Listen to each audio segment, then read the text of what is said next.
obrigada. Vocês estão bem, né? Graças a Deus. Porque hoje é sábado, né? Vocês estão bem? Nós estamos com saúde. Daqui a pouco vamos comer uma moqueca. Entendeu? Eu vejo porque vocês estão felizes. Não sei porquê. Olha só. Os povos indígenas que estamos apresentando. Cadê Carla? Carla sabe falar melhor que você. Os Borós. Né, Carla? Não é Bororós, são os Borós. Trouxemos aqui, né, os costumes, a história. A escola está linda, muito obrigada. Vocês foram detalhes aqui, cada cartaz mais lindo que o outro. Eu empenho de vocês, né? As apresentações, tenho certeza que estão belíssimas. Só pela dedicação de vocês, já ficamos muito felizes. E pela presença também de vocês. Trouxemos um convidado, Gabriel Lives, para conversar um pouquinho com vocês, tá certo? E vamos fazer silêncio, porque a gente está aqui, uma honra, tá? Nós temos aqui um convidado que participará da Bienal do Livro, veio de São Paulo, então assim, vamos prestigiá-lo, né? Principalmente com o nosso silêncio e com a nossa participação, tá certo? Então vamos lá começar? Vamos, Gabriel? Vamos lá. Vamos lá, tá? Peraí. Se apresentando. Tá bom. Bom dia, pessoal. Primeiro, um prazer estar aqui com vocês nesse sábado para falar de uma temática que, para mim, assim, é muito importante. Assim, eu quero deixar claro que não tem ninguém aqui que sabe mais do que vocês, não. Aqui é uma partilha, então vocês, por favor, contribuam também com a visão de vocês. E eu vou trazer um pouco da minha experiência. Tive a oportunidade de conhecer a floresta amazônica, de visitar algumas aldeias indígenas. Então, eu vou falar um pouco dos ensinamentos que eu tive na floresta com os povos indígenas. E eu espero que faça sentido para vocês, tá? Primeiramente, né, meu nome é Gabriel, eu sou escritor, e uma coisa assim que eu queria, antes de começar a apresentação, é fazer a pergunta. Vocês sabem quais são os 2 dias mais importantes da vida de uma pessoa? Vou dar uma dica. O primeiro dia mais importante é o dia que a gente nasce. Tá? O segundo dia mais importante é o dia quando a gente descobre o nosso propósito de vida, que é o nosso porquê, a nossa causa. E eu descobri o meu propósito de vida quando eu visitei a floresta amazônica, que eu percebi que aquela questão ali dos povos indígenas, a mãe natureza, a floresta, era algo assim que tocava profundamente em mim. Então eu pensei, poxa, como é que eu posso lutar por esse propósito, sabe? Ter uma razão de viver. Então hoje, para mim, é uma honra poder estar levando uma mensagem para gerações mais novas que podem fazer a diferença no mundo. Pode passar. Vocês conhecem o Davi Copenaua? Esse cara é barril, velho. Esse cara é a maior liderança indígena que tem no Brasil. E o que é que ele fala? Lá os indígenas não têm tanta cultura de escrever livros, né? Eles trazem os ensinamentos através da oralidade, ou seja, da fala. Então, muitas vezes, os indígenas, eles sentam em roda para que os anciões, os mais velhos, possam contribuir com sua experiência, com seus conhecimentos, contando histórias.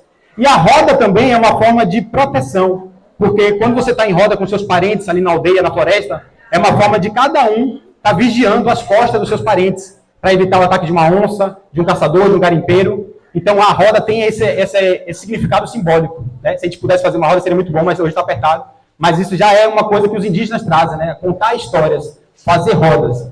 E o Davi Copenaua, ele junto com um antropólogo francês, ele escreveu esse livro chamado A Queda do Céu. Alguém aqui já ouviu falar nessa profecia, A Queda do Céu? Basicamente, essa profecia que é muito respeitada, né? Algumas pessoas acham que é lenda, mas eles acreditam muito, o povo Yanomami, que mora na Amazônia, eles falam que está chegando um momento na Terra que enquanto o homem branco da cidade continua devastando, destruindo, na ganância, querendo sempre mais, comprar, destruir as árvores, poluir os rios, vai chegar um momento que a natureza ela vai se vingar e ela vai desabar o céu na nossa cabeça, que seria grandes catástrofes vão começar a acontecer, tsunamis, terremotos, calor. Alguém está sentindo mais calor na Bahia, sim? Vocês estão sentindo isso? Em todo o mundo está tendo recorde de temperatura. Cada semana, cada mês está tendo recordes mais quente, mais quente. É como se o planeta estivesse em febre. Está dando sinais para a gente e as pessoas estão ignorando. Então essa profecia só fala sobre a queda do céu, deixando avisado que se o homem continuar nesse movimento, coisas ruins vão acontecer. Pode passar. Então tem um trecho que ele fala nesse livro, né? A natureza é a casa de todas as criaturas. Nós tememos que a floresta acabe reagindo ao caos provocado pela ação dos homens e que apague a vida de todos os seres vivos. Se a gente não cuidar dela, o céu vai cair sobre nossa cabeça, só depois de muito sofrimento e morte, que se dará início a um novo tempo. Mas eu não vim aqui para botar medo em ninguém, não. Porque tem uma esperança. E aí vem a segunda parte dessa profecia, que fala sobre a geração arco-íris. O que é essa geração arco-íris? O que é a tribo do arco-íris? Eles falam que quando chegar esse momento, nesse limiar, que a terra está pedindo socorro, vão nascer pessoas, jovens, de todas as nações, brancos, pretos, amarelos, de qualquer região, que vão ter a consciência de cuidar da mãe natureza, de plantar boas sementes. E é essa tribo do arco-íris que somos nós, os novos guardiões, que vão regenerar, que vão curar o planeta. Então cabe a nós, cada um aqui, ter a responsabilidade de fazer a sua parte. Eu decidi fazer minha parte escrevendo um livro, que eu vou trazer mais adiante. Mas é importante todo mundo ter a consciência de que nós somos guardiões. Você sabe o que significa um guardião? Alguém tem ideia? O guardião é aquele que protege, é aquele que cuida, é aquele que defende algo que para ele é sagrado. Vocês acham que a mãe natureza é algo sagrado? E a gente, como ser humano, estamos cuidando da natureza? Então agora a gente precisa mudar essa perspectiva. Precisamos defender a floresta. Eu digo que agora não é nem só fazer nossa parte, é fazer nossa parte, às vezes, do outro, que não tem a consciência. Então, se a pessoa joga lixo no chão, cara, mesmo que não seja eu que joguei o lixo, eu posso lá pegar e jogar, porque a terra pertence a todos nós. Então, se ele destrói a natureza, ele também está fazendo mal a mim, está fazendo mal a ele. Então, tem que ter essa visão. Alguém aqui gosta de tomar banho de mar? Alguém se sente mal depois de um banho de mar? Então, por que deixa lixo depois de tomar o banho? Por que a gente polui o rio? Não seria mais fácil cuidar de uma coisa que faz bem para a gente? A natureza nos cura, né? Os indígenas já sabem disso. Ela nos traz força, nos recarrega. Pode passar. Então ele fala aqui, né, que quando o rio e o ar estiverem sujos, quando o ser humano tiver se perdido completamente na linha da vida, o ser humano está perdido com guerra, com violência. Estamos vendo aí mais guerras acontecendo. Quando os animais estiverem sendo ameaçados, quantas espécies estão em extinção? Quando as árvores anciãs estiverem abatidas, quando a doença, pandemias, estiverem dizimando nosso povo, virá uma nova nação, uma nova tribo. Serão em grande número e surgirão de onde não se espera. Serão de muitas cores. Por isso essa tribo será conhecida como a tribo do arco-íris. Eles falam isso, eles passam de gerações para gerações, porque eles sabem que isso está acontecendo. A gente aqui na cidade está desconectado da natureza, então a gente acha que isso é lenda, é uma história, mas isso de fato eles acreditam. Então se você for para a floresta uma vez conhecer o povo Yanomami, vocês vão ouvir falar sobre essa profecia. Pode passar. E aí tem uma frase que eu acho assim muito forte, né, que é: o homem é a mais insana das espécies, a mais louca das espécies. Porque ela adora um Deus invisível, a gente cultua um Deus que não existe, mas a gente mata a natureza que é visível, que a gente vê, que a gente pega. Sem perceber que a natureza que é visível é justamente esse Deus invisível que a gente cultua. Tem muitas religiões que às vezes colocam uma igreja e acaba com as árvores, acaba com a cultura dos povos indígenas. Graças a Deus temos também as religiões de matriz africanas que têm uma máxima reverência com as energias da natureza. Nós estamos na Bahia que tem o culto dos orixás.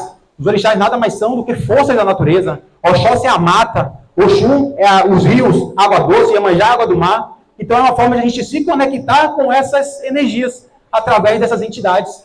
Então é importante que as religiões também tenham esse respeito à mãe natureza. E enxerguem que a natureza que a gente vê aqui fora é Deus também, é a criação. Então a gente não pode destruir a criação e estar rezando. Não faz sentido, você está destruindo uma criação divina. Faz sentido? Muito bom. Pode passar. Ontem foi dia 19 de abril. Antigamente, vocês lembram como que era conhecida essa data? Dia do Índio. Vocês sabem por que teve essa mudança de nomenclatura? Dia do Índio. Por que mudaram o Dia do Índio para o Dia dos Povos Originários? Em 1500, quando os portugueses chegaram no Brasil, eles achavam que estavam chegando às Índias. Então, quando eles atracaram as caravelas aqui, achavam que estavam na Índia e falaram, não, então aqui são os índios. Erraram. Foi uma mudança de percurso e eles achavam que tinha ido para o destino totalmente equivocado. Só que o pior de achar que índio é uma coisa só, porque existem centenas de povos indígenas no Brasil. E antigamente tinham muito mais, que foram dizimados. Imagine você pegar várias tribos, vários povos que têm línguas diferentes, culturas diferentes, costumes diferentes e falar, aqui é tudo índio. Você está como se fosse padronizando tudo em uma coisa só. É a mesma coisa de pegar pessoas de vários estados do Brasil e falar, não, aqui tudo é só baiano, aqui tudo é só paulista. Não, cada região tem a sua cultura, tem a sua língua, tem as suas tradições. Então, falar de Dia do Índio é primeiro repetir, achando que os portugueses estavam certos, falando que a Índia, que aqui era a Índia, e achar que todos os povos são uma coisa só. É aquele estereótipo, né, do índio ali para focar, como se todos fossem iguais. Não, são muito diversos. E por que povos originários, que seria até o mais correto? Porque antes dos portugueses já existiam pessoas aqui. Os indígenas são os nativos, são os que estavam aqui na origem. Então, por isso, eles são os povos originários que nós devemos a máxima reverência e respeito. Essa foto aqui foi lá em Caraíva, aqui no sul da Bahia, a aldeia Porto do Boi, do povo Pataxó. Quem um dia puder ir em Porto Seguro, ali em Caraíva, vale muito a pena conhecer essa aldeia. É um povo extremamente valente, guerreiro, firme. E o Tatu é uma jovem liderança, grande amigo que eu fiz nessa jornada. E graças a ele eu pude escrever o meu livro, Os Dois Guardiões da Rainha da Floresta, onde ele contribuiu trazendo muitas lições do seu povo. Vou passar. E aí eu peguei alguns trechos do livro para poder compartilhar com vocês, porque eu acho que aqui é uma forma da gente estar também assim, incentivando a literatura, né? Inclusive no final eu vou sortear alguns livros para vocês poderem ler. E tem uma parte que fala assim, ó, em um momento do livro, um grupo de estudantes como vocês viaja lá para a Floresta Amazônica e tem uma troca, uma interação com os indígenas. E aí nessa troca, eles começam a perguntar várias coisas para os indígenas para saber como é que é realmente a cultura, o estilo de vida deles. E aí, uma das indígenas, a Tapi, que de fato é irmã do Tatu, ela fala: muita gente só conhece a nossa história em livros, mas nunca visitou uma aldeia para ver com seus próprios olhos. Alguém aqui já teve a oportunidade de conhecer uma aldeia indígena? Alguém tem vontade de conhecer uma aldeia indígena? Só uma pessoa tem vontade? Mas, legal. Porque se a gente nunca foi, nunca pisou numa aldeia indígena, a gente fica só vendo as histórias em livros, né, do que as pessoas falaram para a gente, mas a gente não vai beber da fonte, né, de chegar lá e conversar mesmo, olhar no olho, trocar uma ideia. E é importante que tenha essa interação, porque aí é você ouvir as palavras deles. Então, quando eu escrevi o livro, eu tentei trazer a mensagem deles, que infelizmente temos poucos livros que falam sobre a cultura indígena. Então, se não fala nada sobre a cultura indígena, é como se fosse uma cultura esquecida, silenciada. Então, é importante que a gente vá para a melhor aula que pode ser, que é uma aula prática, na aldeia, junto com eles. Pode passar. Uma coisa muito legal que eles falam, né, que é o banho de folhas é para limpar as mais energias. Essa conexão que eles têm com a natureza. Alguém aqui, quando está passando mal, dor de cabeça, dor de barriga, já tomou um chá de camomila, erva cidreira? Alguém gosta de chá aqui? Legal. Alguma avó, mãe já falou: filho, tome chá, toma esse chazinho aqui. Isso é uma herança da sabedoria indígena, sabedoria ancestral. A gente sabe que a cura está na natureza. Esses remédios que tem na farmácia aí, quando você vai ver a matéria-prima, a fonte, é tudo ervas da natureza, da floresta. Então, eles já têm esse entendimento, eles já fazem uso das ervas, das substâncias, e não só física, mas também limpeza espiritual. Então, eles também fazem uso dos banhos de folha, a arruda, a aroeira, manjericão, alecrim, para limpar as más energias. Então, eles têm isso muito forte também, essa conexão e esse conhecimento do poder medicinal das ervas. Pode passar. Uma coisa que eu perguntei para o Tatu, falei: irmão, qual seria uma mensagem que você gostaria que eu falasse no livro, que você quisesse dizer que as pessoas soubessem? E ele falou isso para mim: poxa, mano, em nossa casa nós praticamos rituais, rezos, cantamos músicas ancestrais, reverenciamos os encantados, assim como a lua e o sol. E esse é o nosso estilo de vida, não é uma religião. Então muita gente acha que me diz: ali é religião, pô, aquela coisa que está fazendo ali é religião, aquele ritual ali. Na verdade, não, é a forma de viver deles. Então, eles têm os Naô, que são os encantados da floresta, que são os seres invisíveis que eles cultuam, mas eles têm uma conexão de ter muitas músicas, os rezos, eles têm a cultura da roda, das danças. Isso não é uma religião, isso é a forma que eles vivem a vida deles. Então, para a gente não achar que o indígena tem um tipo de religião, não. Eles não precisam ter religião, eles têm uma forma de viver, uma forma de enxergar, esse máximo respeito à mãe natureza, a ver a lua e pedir para a lua abençoar a colheita, para trazer mais abundância, mais fartura, conexão com o sol, com os animais, porque se eles caçam, se eles plantam, se eles colhem aquela coisa da natureza, eles sabem que precisa ter um respeito. Eles não tiram mais do que eles podem tirar. Eles estão em comunhão com a natureza, eles estão em equilíbrio. O homem da cidade que faz o consumismo, a ganância, que tira mais do que pode, que desequilibra tudo, eles não, eles sabem a hora certa de tirar, a hora certa de respeitar a caça. Então é muito bonita a forma como eles enxergam a natureza. Vai gostar. Alguém aqui, em algum momento da sua vida, já pensou, já tem um julgamento, pode falar honestamente, eu já tive, algum preconceito com os indígenas? O que é um preconceito? É uma visão pré-estabelecida, ou seja, um julgamento antes de você conhecer. Você está me olhando aqui, você não me conhece. Você pode ter um julgamento. Depois que você conhece, você vai falar, pô, não faz sentido esse julgamento, ou faz sentido. Com os indígenas, muitas vezes eu aprendi na aula de história que os indígenas eram preguiçosos. Alguém aqui já ouviu isso? Não? Perfeito. Existe muito nos livros de história uma visão de que quando os portugueses chegaram no Brasil, eles escreveram, né, que, poxa, os indígenas não trabalham para a gente precisa de uma outra mão de obra, e foram na África pegar mão de obra escrava. Mas por que os indígenas não trabalharam com os portugueses? Porque eles são preguiçosos?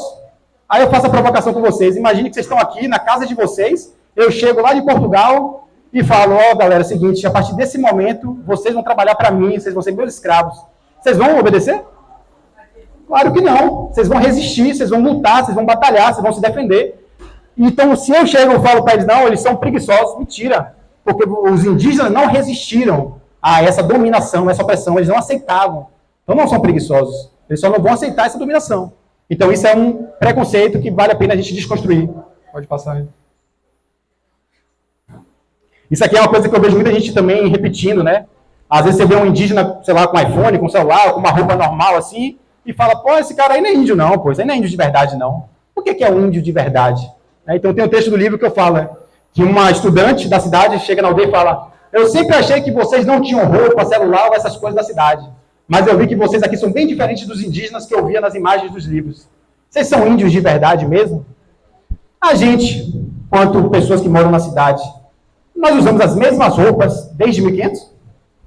A gente não tem tecnologia, outro tipo de roupa, a gente não mudou. Por que os indígenas têm que estar presos a 1500? Por que tem que andar pelado na mata? Por que não pode ter acesso a um celular? Não, isso não deixa de ser indígena. Indígena é a sua identidade, é como você se enxerga, como você se relaciona com a natureza. Se você usa roupa, se você mora na cidade, se você faz faculdade, se você trabalha, isso são as suas escolhas. Não tem a ver ser indígena ou não. Então, eu trago aqui a foto de alguns indígenas que hoje trabalham no Supremo, tem pessoas também que são políticos, são pessoas que estão fazendo a carreira também na advocacia. Para o quê? Para defender leis que protejam os seus povos. Porque se não tiver nenhum indígena que tenha feito faculdade de Direito, quem que vai defender lá a demarcação do território deles? Pode falar. Vocês concordam que precisa ter alguém que tem que estar lá na linha de frente, na política, no Congresso, representando o seu povo? Então, eu coloco essa foto para mostrar que o indígena hoje está em todos os cantos. E é importante que os indígenas ocupem seus espaços. Eles saiam da aldeia, saiam da floresta, para poder levar a mensagem do seu povo. Pode passar. Aqui, como eu falei, né, esse termo índios, nós não somos índios, somos povos originários. Hoje, no Brasil, isso é interessante, né? A gente acha, às vezes, que no Brasil só se fala uma língua, né, que é a língua portuguesa. Mas, na verdade, existem mais de 274 línguas faladas. E algumas ainda nem são conhecidas, né? Porque tem alguns povos bem isolados na Amazônia que não tem contato ainda, então a gente nem conhece.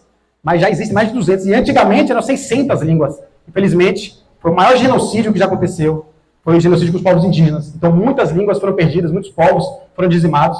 Mas é importante a gente reconhecer que existe o povo Pataxó, Tupinambá, Tucuruí, Bororó, tem Ranhanhan, tem milhares de povos e a gente está aqui, às vezes, colocando tudo como se fosse só o índio. Então, também ter esse respeito, entender essa diversidade de línguas, de povos.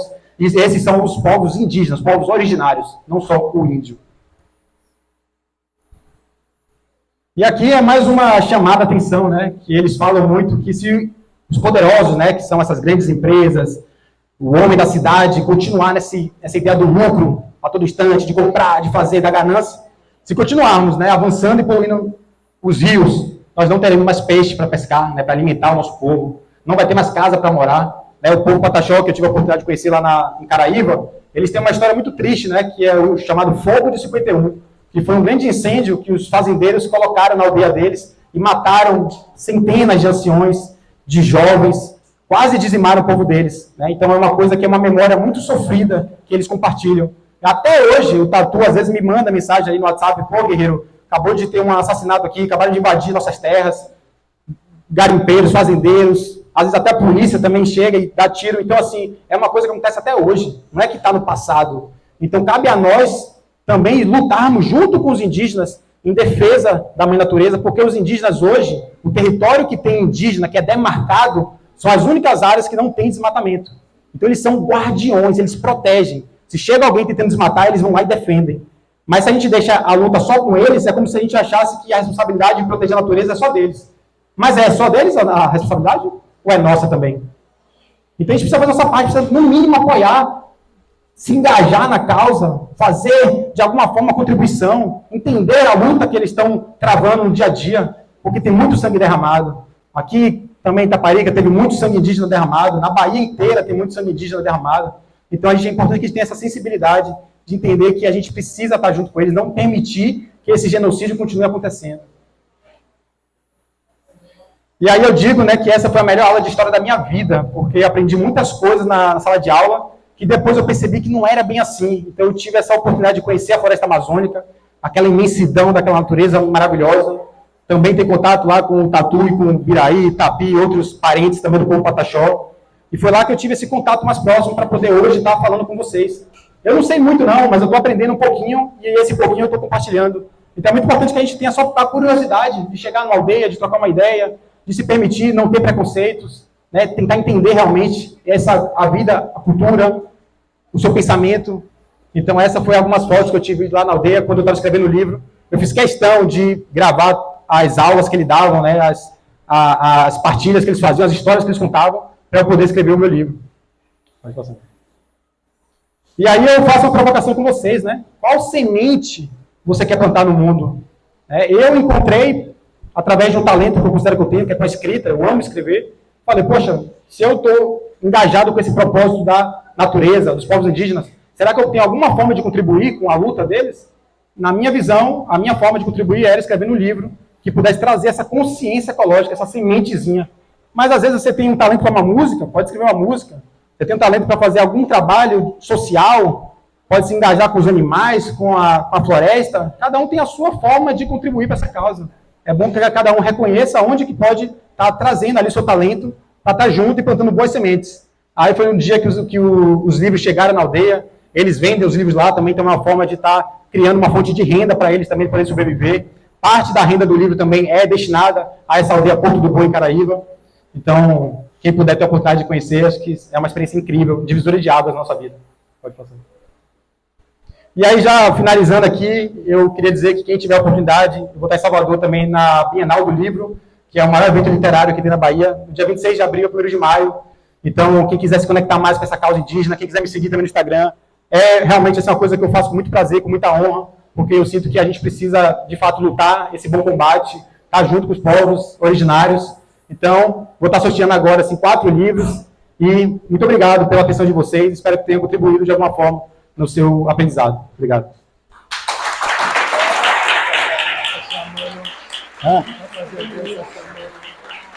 Tá sorteado? Como é que você quer fazer o sorteio? O sorteio. Vocês receberam aí o papelzinho com o número? Não. Quem tem interesse em adquirir o livro? São 4 livros que vão ser sorteados. Estou passando, né? Estou passando. Não, eu vou passando. Aí eu pego. Quem tem interesse de ler?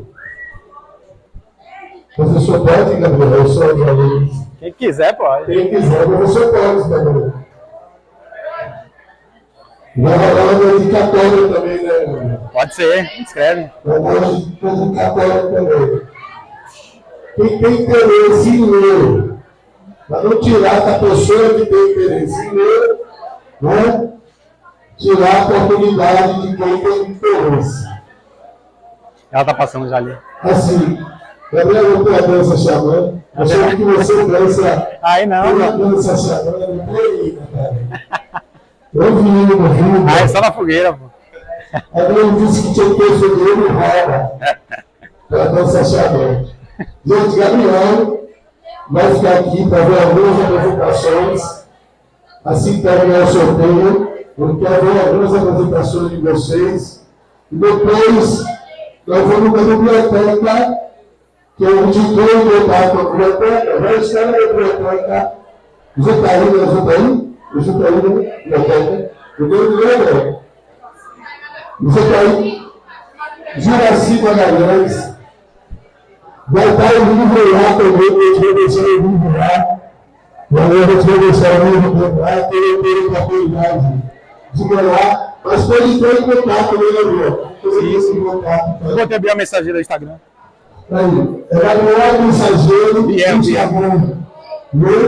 Se quiser procurar as palestras dele, toda a vida que ele vai levar para frente, ele é um mensageiro. Alguém quer fazer uma pergunta, Gabriel?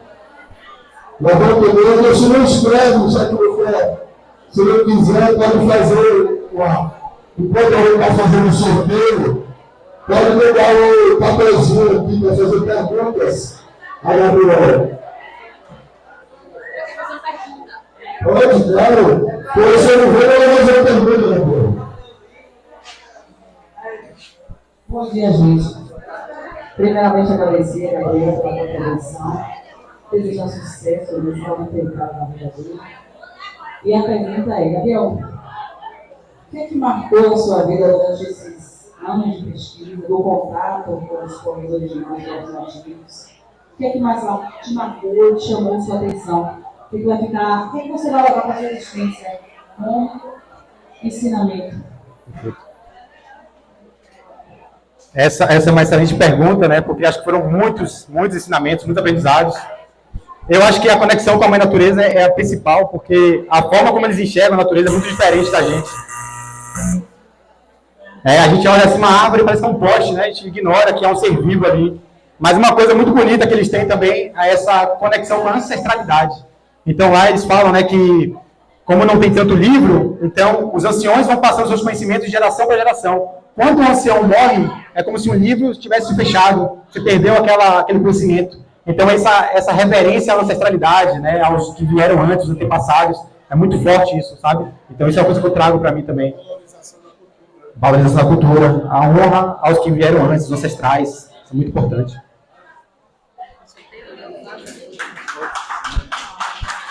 Vou fazer um sorteio. Eu sorteio para que você não vai.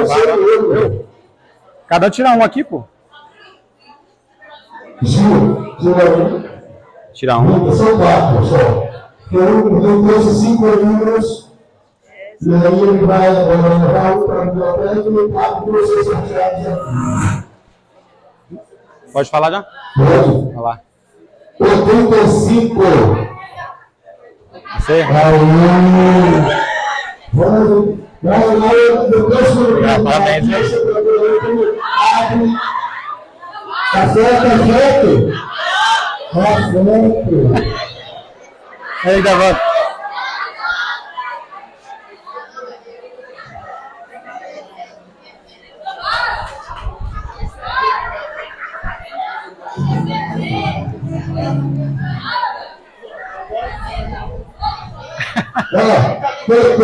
Ótimo, beleza. Abrir as apresentações.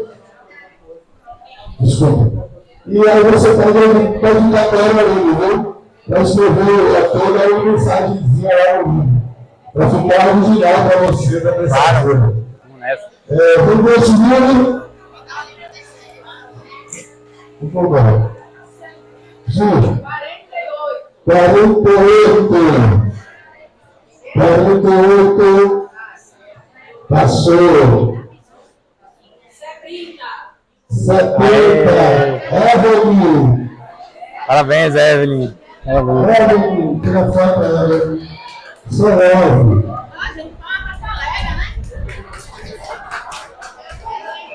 Boa leitura aí. 92. 92 ali. Pegamos lá.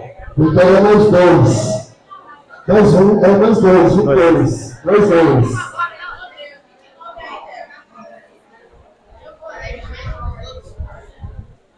Tá bom.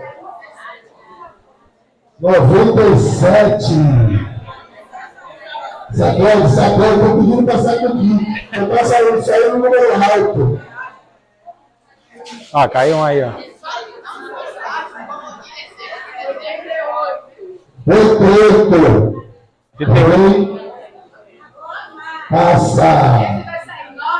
09. 09. 10. Aê! E ela agora mesmo, essa deu certo, essa aqui, Parabéns, viu? Obrigado. Sabrina, valeu, Sabrina. Esses dias estava eu e Sabrina, a gente fez um vizinho para ela, história de quadril, não foi, Sabrina? Valeu, Sabrina. 23. Aê! Valeu, Alexandre. Tamo junto aí. Valeu, Alexandre. Então, agora, gente, para a gente não perder muito tempo, gente, a gente já começou um pouquinho, nós vamos fazer as apresentações dos alunos, e depois, Gabriela está aqui do lado aqui, quem estiver comigo, quiser ter estrela, quiser dedicatória no livro, procura ele, valeu?